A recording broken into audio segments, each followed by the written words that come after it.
Assalamualaikum warahmatullahi wabarakatuh. Kembali di channel Safaris Imunologi, masih di imunologi dasar. Kita masuk ke bab organ penyusun sistem imun, masuk di organ limfoid sekunder. Sekarang kita membahas tentang lien atau spleen atau limpa. Ya. Nah, nanti yang dibahas ada dua, ya, organ limfoid sekunder secara umum, ya, dan lien, nanti membahas tentang lien, tentang strukturnya bagaimana, fungsinya apa. Kemudian kita bahas kompartemen limfoid dan juga membahas pola migrasi limfosit di dalam lien. Nah, kita mulai dengan organ limfoid sekunder, ya. Memang organ limfoid sekunder itu terletak di tempat-tempat strategis dan fungsinya memang untuk menyaring materi antigen dari jaringan dan organ, ya. Nah, di organ limfoid sekunder itu terdapat jaringan stroma yang mengorganisir APC atau antigen presenting cell, limfosit, dan sel-sel imun yang lain, ya. Nah, organ limfoid sekunder itu memang sebagai salah satu tempat terjadinya respon imun, ya. Nah, kita mulai lagi, kita lanjutkan. Nah, ini kita bahas tentang lien, ya. Kita bahas strukturnya dulu. Lien itu kan terletak di regio abdomen, ya, di perut bagian hipokondria sinistra, di perut bagian kiri atas, ya. Nah, kalau kita lihat, ya, di lien itu kan ada kapsulnya, ya, pembungkusnya, ya. Kemudian ada pulpa merah dan pulpa putih, ya, white pulp dan red pulp, ya. Nah, nanti kita bahas yang fokusnya itu justru ke white pulpnya atau pulpa putihnya, ya, karena disitulah letak organ limfoidnya, ya. Nah, fungsinya apa? Fungsi dari lien itu, ya. Fungsi lien itu pertama adalah untuk menyaring darah, ya. Misalnya darah yang sudah tua, ya, sel darah merah yang sudah tua, ya, itu disaring, ya. Kemudian memfagositosis sel darah yang rusak, ya, yang rusak di fagositosis oleh sistem retikulo endotelial, ya, sel makrofag, kemudian dirusak, ya. Nah, kalau ada patogen yang ada dalam darah, ya, maka lien itu ada sel-sel innate immunity atau sel-sel innate yang bisa memfagositosis patogen yang ada dalam darah, misalnya sel makrofag, ya. Kemudian di dalam lien itu menyediakan atau ada sel limfosit T dan sel limfosit B yang imunokompeten, ya, sehingga dia bisa merespon terhadap patogen yang disajikan atau patogen yang masuk. Nah, di dalam lien limpa itu juga terdapat sel limfosit B, dalam hal ini lebih tepatnya sel plasma, ya, yang memproduksi antibodi, ya, ini berlokasi di pulpa merah, ya. Nah, dia bisa menetap di situ dalam jangka panjang dan bisa membentuk antibodi, ya. Nah, kita lanjut. Ini adalah struktur dari limpa, ya, struktur skematis jaringan limpa yang limfoidnya, ya. Nah, kita itu kan ada dua, yang di tengah itu adalah pembuluh darah, ya, sama antara manusia dan tikus, ya. Cuma kita nanti melihatnya yang kanan saja, ya, yang kiri itu miliknya tikus, ya. Kalau yang kiri itu kan ada BC itu bridging channel, ya. Jadi kalau BC itu tempat masuknya sel limfosit, ya. Nah, kalau di manusia tidak ada BC-nya, tidak punya bridging channelnya. Jadi nanti lewat masuknya itu, keluar masuknya itu lewat ini perifolikuler zone ini, ya, atau disebut juga dengan marginal zone, ya.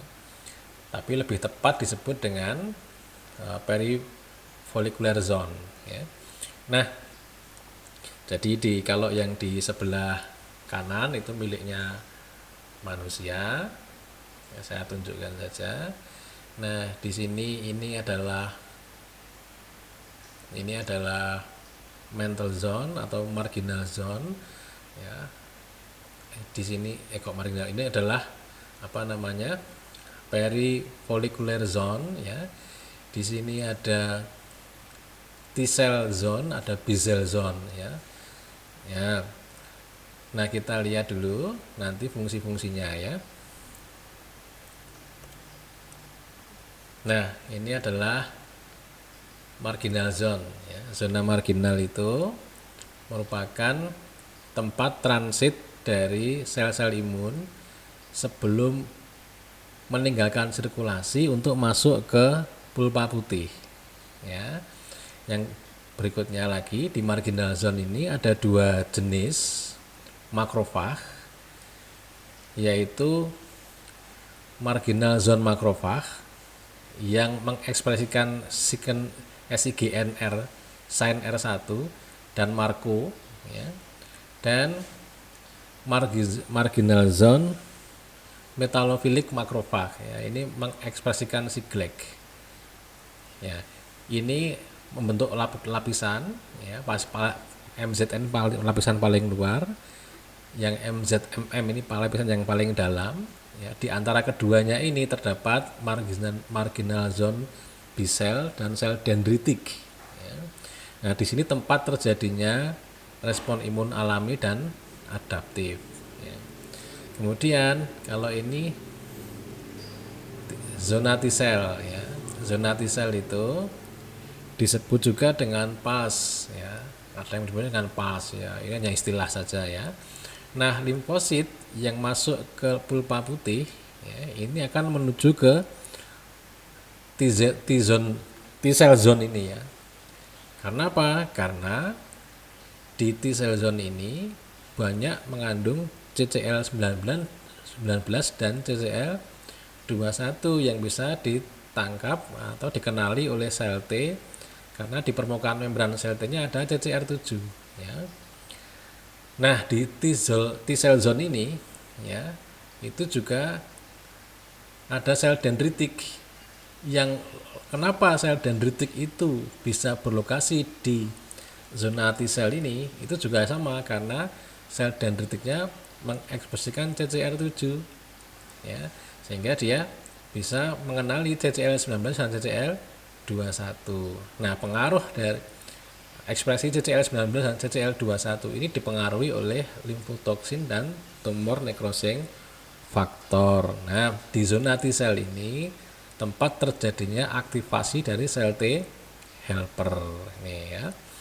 Nah, sekarang di B zone atau B cell zone atau zona follicle ya, zona sel B, yaitu tempat terjadinya imunoglobulin class switching dan hipermutasi somatik ya, sehingga dihasilkan imunoglobulin tidak hanya IgM saja tapi juga IgG dan lain-lain ya.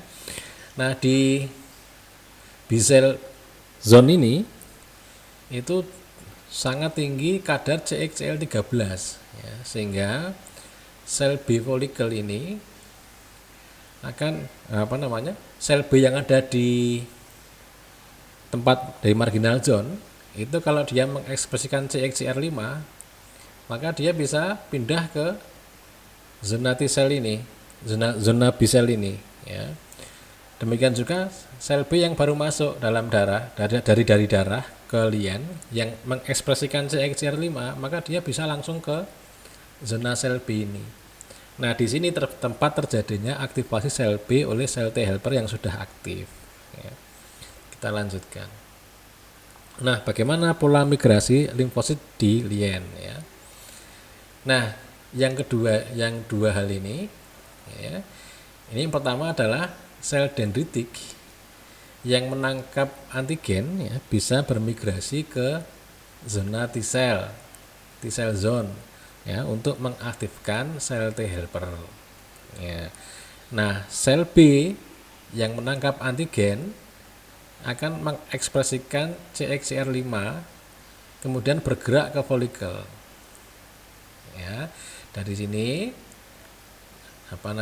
sel dendritiknya mengenali antigen kemudian pindah ke sel T zone atau zona sel T. Sel B yang menangkap antigen kemudian dia mengekspresikan CXCR5 bergerak ke folikel atau zona sel B. Dari dua-duanya ada di mana? Ada di marginal zone. Ya, dua-duanya sel dendritik dan sel B ini ada di marginal zone. Dia bisa berpindah ke zona T sel atau berpindah ke zona B sel ketika dia menangkap antigen. Nah, di zona T sel ini sel T helper akan diaktifkan oleh APC. Ya, kalau sudah diaktifkan, sel T helpernya juga akan mengekspresikan CXCR5. Karena dia mengekspresikan CXCR5, maka dia akan berpindah ke folikel, ya, ke zona sel B. Karena di zona sel B banyak dihasilkan CXCL13. Nah, di zona sel B ini nanti sel T helpernya akan mengaktifkan sel B. Sel B yang telah aktif akan berpindah ke pulpa merah atau red bulb untuk mensekresikan antibodi, ya, pindah ke marginal zone, balik ke marginal zone, atau tetap di folikel, ya, kira-kira seperti itu. Nah, demikian dulu. Kalau ada pertanyaan silahkan tulis di kolom komentar, ya. Assalamualaikum warahmatullahi wabarakatuh.